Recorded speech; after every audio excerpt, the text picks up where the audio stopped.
રક્ત એટલે હિમોગ્લોબિન વધારાના ઘરેલું ઉપાયના વિડીયોમાં 2-3 કોમેન્ટ છે. કેલ્શિયમ વધારવાના ઘરેલું ઉપચાર જણાવો.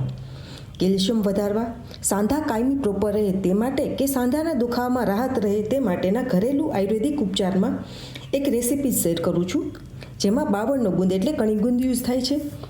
એના માટે નાળિયેરનું છૂણ, ગોળ, ખજૂર કે સાકર ત્રણમાંથી આપ ટેસ્ટ અનુસાર કોઈ પણ વસ્તુ લઈ શકો.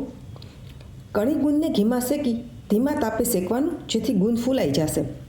ગુંદને આયુર્વેદમાં સ્નિગ્ધ, ગ્રાહી, તાસીરમાં ઠંડો, વાતપિત્તનું શમન કરનાર, જેથી સાંધાના દુખાવામાં નસોની કમજોરીમાં રાહત મળે, એનર્જી લેવલ સારું રાખે. હવે નાળિયેરના છીણને પણ ધીમા તાપે ઘીમાં શેકવાનું છે. ગુંદને વાટકીની મદદથી દબાવી એમાં નાળિયેરનું છીણ એડ કરી દો. ટેસ્ટ અનુસાર સાકરનો પાવડર કે કોલ્હાપુરી ગોળ એડ કરો. એલચી કે ડ્રાયફ્રૂટ પાવડર પણ આપ એડ કરી શકો. સવારે ભૂખ્યા પેટે કોઈપણ ઉંમરની વ્યક્તિ તેનું સેવન કરી શકે.